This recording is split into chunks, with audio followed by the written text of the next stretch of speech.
Hello everyone, कैसे हैं आप सभी लोग। आप सभी लोगों का चैनल में स्वागत है। आज मैं क्लास 10th के लिए ग्रामर सेक्शन से कुछ क्वेश्चन लेकर आया हूं जो एग्जाम के लिए बहुत ही इम्पोर्टेंट है, जो पूछे गए हैं और पूछे जाने की पूरी संभावना है। ये एक्सपेक्टेड क्वेश्चन है, जो क्वेश्चन का लेवल है वो बहुत ही इम्पोर्टेंट है और एग्जाम में पूछे जाने की पूरी संभावना है। हम क्वेश्चन के साथ साथ उसका जो कॉन्सेप्ट है, रूल है, उसको समझते हुए चलेंगे। तो आप वीडियो को अंत तक देखिएगा। तो चलिए वीडियो को शुरू करते हैं। क्वेश्चन को ध्यान से पढ़िएगा और खुद से बनाने की कोशिश कीजिएगा। अगर आपको आता है तो आपका रिवीजन हो जाएगा, अगर नहीं आता है तो आपको इसका जो कॉन्सेप्ट और रूल है वो आपको सीखने को मिलेगा। तो क्वेश्चन को ध्यान से पढ़िए। फर्स्ट क्वेश्चन दिया हुआ है, the girl is too small to speak, remove to, मतलब आपको टू को हटाना है और ट्रांसफॉर्मेशन करना है एक न्यू सेंटेंस में। ठीक है, देखिए ये जो टू है और यहाँ पर इन्फिनिटिव है, देखिएगा यहाँ इन्फिनिटिव है। क्वेश्चन इसी टाइप का पूछे जाते हैं। ठीक है, the girl is too small to speak, यहाँ पर इन्फिनिटिव है और यहाँ पर टू है। इस टू को आपको बदलना है सो में। ठीक है, इस टू को आपको बदलना है सो में, और टू स्पीक जो इन्फिनिटिव है नेगेटिव दैट क्लॉज में आपको बदलना है। मतलब the girl is so small, देखिए the girl is too small तो आपको बदलना है the girl is so small, और टू स्पीक को बदलना है that she can not speak, क्योंकि यहाँ गर्ल है इसलिए यहाँ पर सी लगा। ठीक है, यहाँ गर्ल है इसलिए यहाँ सी लगा। ठीक है, the girl is so small that she can not speak. फिर से समझा देता हूँ, देखिए the girl is too small, मतलब ये जो टू है आपको क्या बदलना है, सो में बदलना है इसको। The girl is so small that she can not speak, मतलब लड़की इतनी छोटी है कि बोल नहीं सकती। ठीक है, देखिए ये जो टू है इसका मीनिंग होता है एक्सेसिव, मतलब more than what is required, मतलब more than what is required. जैसे मैंने कहा यू आर टू माइजर, इसका मीनिंग होता है you are more miser than you should be. ठीक है, मतलब ये नेगेटिव सेंस देता है, लगता है कि ये अफर्मेटिव है लेकिन नेगेटिव सेंस निकलता है। ठीक है, आगे बढ़ते हैं। सेकंड क्वेश्चन दिया हुआ है, the interrogative form of man is मॉर्टल। Man is मॉर्टल का इंट्रोगेटिव फॉर्म में आपको ट्रांसफॉर्म करना है। ठीक है, ट्रांसफॉर्मेशन करना है। मैन इज मॉर्टल, देखिए मैं पहले एक एग्जांपल के थ्रू आपको समझाता हूँ। देखिए आई रेस्पेक्ट यू, मैंने कहा कि आई रेस्पेक्ट यू, इसका इंट्रोगेटिव फॉर्म में इसको ट्रांसफॉर्म कीजिए। ठीक है, तो आई रेस्पेक्ट यू मतलब ये सिंपल प्रेजेंट में है, इसीलिए पहले तो हेल्पिंग वर्ब आएगा, क्योंकि इंट्रोगेटिव आप ट्रांसफॉर्म करेंगे इंट्रोगेटिव में, इसलिए डू आएगा। Do I not respect you, और नॉट भी आएगा। ठीक है, do I not respect you. ठीक है, उसी तरह से मैन इज मॉर्टल, तो इसका जब हम इंट्रोगेटिव बनाएंगे तो हेल्पिंग वर्ब आएगा, इज पहले आएगा। ठीक है, और उसके साथ नॉट ऐड होगा, कंट्रैक्ट फॉर्म होता है, जैसे इजंट, डोंट, ये सब कंट्रैक्ट फॉर्म जो इंट्रोगेटिव में जो क्वेश्चन टैग में यूज होता है। ठीक है, मैन इज मॉर्टल, इसका जो इंट्रोगेटिव फॉर्म बनेगा वो होगा इजंट मैन मॉर्टल। ठीक है, नॉट इसके साथ ऐड हो जाएगा। ठीक है, जो क्वेश्चन टैग में यूज होता है। तो आगे बढ़ते हैं, नेक्स्ट क्वेश्चन पर आ जाइए। क्या लिखा हुआ है, the teacher said the sun rises in the east.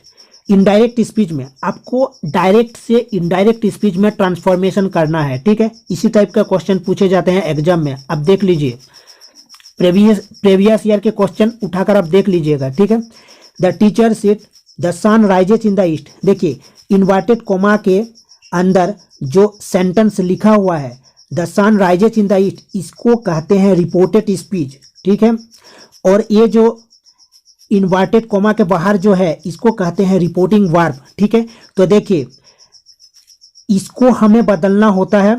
ठीक है, लेकिन ये जो सेंटेंस दिया हुआ है ये यूनिवर्सल ट्रूथ में दिया हुआ है, the sun rises in the east, the sun rises in the east.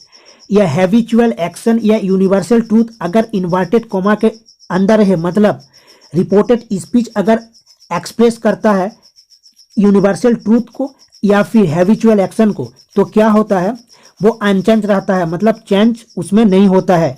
तो द टीचर सेड दैट, ये जो कॉमा है वो दैट में बदल जाता है, आपको पता है। The teacher said that the sun rises in the east, ठीक वैसा ही रहेगा, क्योंकि यहाँ क्या है, रिपोर्टेड स्पीच क्या एक्सप्रेस कर रहा है ना, यूनिवर्सल ट्रूथ को, इसलिए वो अनचेंज रहेगा, चेंज नहीं होगा। The sun rises in the east, इसका इनडायरेक्ट फॉर्म होगा the teacher said that the sun rises in the east. Next question पर आगे बढ़ते हैं। क्या लिखा हुआ है, transformation of, I did my duty, मेरा जो ड्यूटी था मैंने उसको किया। इसको आपको नेगेटिव सेंटेंस में बदलना है, किसमें, इनटू अ नेगेटिव सेंटेंस। देखिए इसका जब आप नेगेटिव सेंटेंस में ट्रांसफॉर्म कीजिएगा तो इसका जो मीनिंग है वो बदलना नहीं चाहिए, ठीक है, इसका जो मीनिंग है वो बदलना नहीं चाहिए। तो इसका जो आंसर हो जाएगा आई डिड माई ड्यूटी, मतलब कैसा होगा, आई डिड मैंने किया, उसका जो नेगेटिव अब बनाएंगे तो कैसा होगा, I did not fail to do my duty, मतलब I did not fail to do my duty, ठीक है। आई डिड माई ड्यूटी का जो नेगेटिव फॉर्म होगा I did not fail to do my duty, एक एग्जाम्पल के थ्रू हम समझते हैं, ठीक है। इस क्वेश्चन को हम एक एग्जाम्पल के थ्रू समझते हैं। देखिए मैंने लिखा द बुक इज कॉस्टली, ठीक है, ज़्यादा समय नहीं लूँगा, द बुक इज कॉस्टली, ठीक है, कॉस्टली मतलब कीमती है, ठीक है, द बुक इज कॉस्टली। तो इसका जब हम नेगेटिव बनाएंगे तो ये जो द बुक इज, इसको वैसा ही लिख दीजिए, द बुक इज, ठीक है, नॉट ऐड कर दीजिए क्योंकि आपको नेगेटिव में इसको बदलना है, ठीक है। The book is not, costly का ऑपोजिट क्या होता है, चीप होता है, चीप। देखिए इसका जो मीनिंग है वो नहीं बदला, द बुक इज कॉस्टली, ठीक है, the book is not cheap मतलब सस्ता नहीं है, वही सेम मीनिंग निकल रहा है। मतलब नेगेटिव जब आप सेंटेंस को बदलेंगे तो इसका जो मीनिंग है वो बदलना नहीं चाहिए, ठीक है। नेक्स्ट क्वेश्चन पर आ जाइए, नेक्स्ट क्वेश्चन को ध्यान से पढ़िए, क्या लिखा हुआ है, a letter is being written by Rekha into active voice. अच्छा आपको एक्टिव वॉइस में इसको ट्रांसफॉर्म करना है। देखिए ये पहले तो आपको पहचानना आना चाहिए कि ये किस टेंस में दिया हुआ है, पैसिव फॉर्म में दिया हुआ है, is being plus V3। Structure कैसा होता है, प्रेजेंट कंटिन्यूस टेंस का जो स्ट्रक्चर होता है वो होता है am is are plus being plus V3 plus by, जो पैसिव फॉर्म होता है, ठीक है। और उसका जो एक्टिव फॉर्म होता है क्या होता है, subject plus is am are plus verb 1 plus ING। अगर आपको वॉयस को पहचानना नहीं आता है तो मैंने अपलोड कर चुका हूँ वॉयस को कैसे पहचाना जाता है, ठीक है, आप वीडियो को देख लीजिएगा, ठीक है। तो देखिए ये पैसिव फॉर्म में दिया हुआ है और प्रेजेंट कंटिन्यूस टेंस में है, ईच विंग रिटेन, ईच है विंग है, क्यों ईच क्यों है, अ लेटर इज मतलब लेटर सिंगुलर है इसलिए ईच लगा, ठीक है,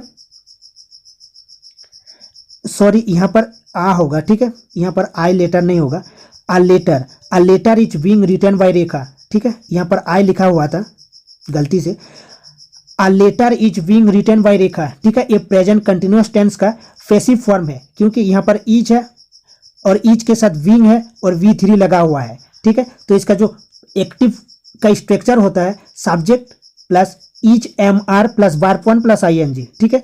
तो ये जो रेखा है यहाँ आ जाएगा, मतलब रेखा सिंगुलर है इसलिए ईच होगा, रेखा इज राइटिंग अ लेटर, ये जो ऑब्जेक्ट है मतलब ये जो सब्जेक्ट, पहले तो ये पैसिव फॉर्म है मतलब ये सब्जेक्ट है तो ये यहाँ आ जाएगा, ठीक है, रेखा सब्जेक्ट बन जाएगा क्योंकि यहाँ ऑब्जेक्ट है, पैसिव फॉर्म है लेकिन ये सब्जेक्ट होता है, ठीक है। Rekha is writing a letter, ठीक है, Rekha is writing a letter. तो आगे बढ़ते हैं, remove to, the boy is too tired to run. देखिए फिर से वो वाला क्वेश्चन है रिमूव टू वाला, रिमूव टू, ये जो टू है आपको इसको हटाना है। देखिए टू रन यहाँ इन्फिनिटिव है, ध्यान रखिएगा यहाँ इन्फिनिटिव है। देखिए टू को आपको बदलना है सो में, टू को आपको बदलना है सो में, the boy is so tired कर देना है, the boy is so tired, but the boy is too tired to run, मतलब यहाँ तक आपको बदलना है the boy is so tired. उसके बाद ये जो टू रन है इसको आपको नेगेटिव दैट क्लॉज में बदलना है, that he can not run, the boy is too tired to run. इसका जब आप ट्रांसफॉर्म करेंगे टू को हटाकर, the boy is so tired that he can not run, मतलब लड़का इतना थका हुआ है कि वह चल नहीं सकता, मतलब दौड़ नहीं सकता। The boy is so tired that he can not run, मतलब लड़का इतना थका हुआ है कि वह दौड़ नहीं सकता, ठीक है। नेक्स्ट क्वेश्चन को ध्यान से पढ़िएगा, क्या लिखा हुआ है, passive form of he is reading a book. देखिए वॉइस से दिया हुआ है, अगर वॉइस आपको नहीं आता है तो वीडियो को देख लीजिएगा, मैंने 3 पार्ट बनाया हुआ हूँ कि आप वॉइस को कैसे पहचानेंगे, ठीक है। He is reading a book, इसका आपको पैसिव फॉर्म बनाना है, ठीक है। देखिए ये किस टेंस में दिया हुआ है आपको उसको देखना पड़ेगा पहले। He is reading a book, ये किस टेंस में दिया हुआ है, प्रेजेंट कंटिन्यूअस टेंस में दिया हुआ है, क्योंकि सब्जेक्ट के साथ इज है, सिंगुलर सब्जेक्ट है इसलिए इज ऐड है, और रीडिंग है वर्ब 1 प्लस आईएनजी है, मतलब ये प्रेजेंट कंटिन्यूअस टेंस में दिया हुआ है।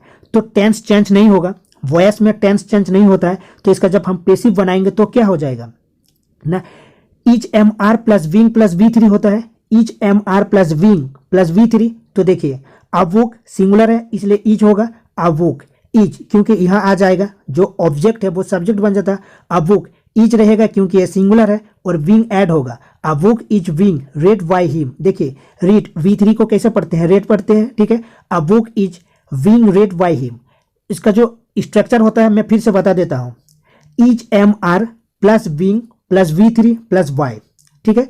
A book is being read by him. आगे बढ़ते हैं, नेक्स्ट क्वेश्चन को ध्यान से पढ़िएगा। The compound form of taking a pen he wrote a poem is, इसका आपको कंपाउंड में चेंज करना है, ठीक है। देखिए कंपाउंड सेंटेंस को मैं पहले समझा देता हूं। देखिए जब दो इंडिपेंडेंट क्लॉज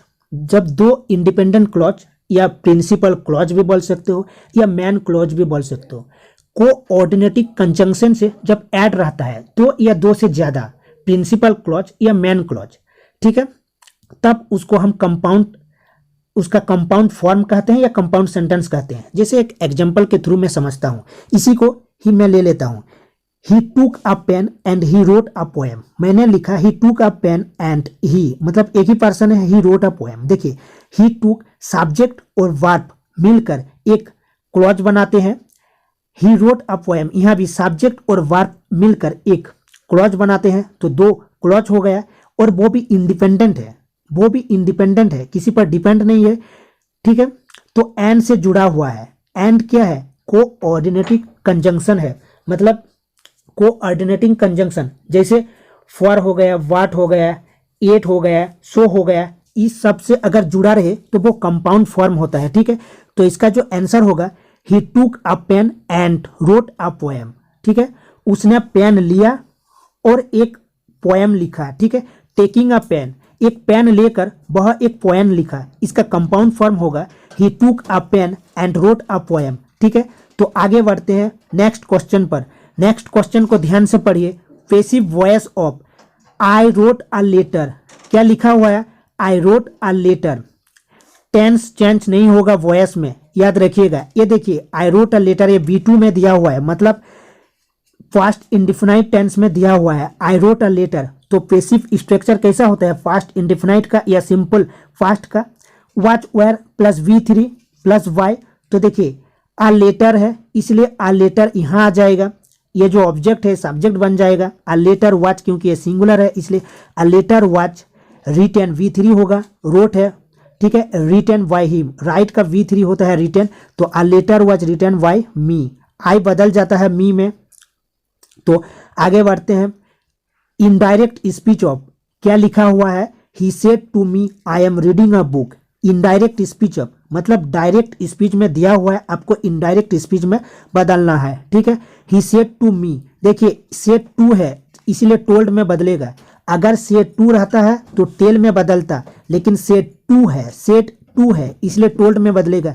ही टोल्ड मी, कॉमा जो है वो दैट में बदल जाता है, और इन्वर्टेड कॉमा के अंदर जो सेंटेंस दिया हुआ है, मतलब रिपोर्टेड स्पीच जो दिया हुआ है, आई एम रीडिंग अ बुक, किसमें दिया हुआ है, आई एम रीडिंग अ बुक किस टेंस में दिया हुआ है, एम के साथ V1 प्लस ING है, मतलब प्रेजेंट कंटिन्यूअस टेंस में दिया हुआ है, तो किस में बदलेगा, फास्ट कंटिन्यूअस टेंस में बदल जाता है, फास्ट कंटिन्यूअस टेंस में बदल जाएगा। अबूक है इसलिए सिंगुलर है, इसलिए he told me that he was reading a book, he I तो ही में बदल जाएगा, he was reading a book, ठीक है। He told me that he was reading a book, ये प्रेजेंट कंटिन्यूअस में है इसलिए पास्ट कंटिन्यूअस में बदल गया है इनडायरेक्ट स्पीच में, he was reading a book, ठीक है। He said to me I am reading a book, he told me that he was reading a book, ठीक है। तो ये आपको बहुत हेल्प करेगा एग्जाम में, क्योंकि इसी टाइप के क्वेश्चन पूछे जाते हैं, ठीक है। तो मिलते हैं नेक्स्ट वीडियो में, तब तक के लिए बाय बाय, टेक केयर।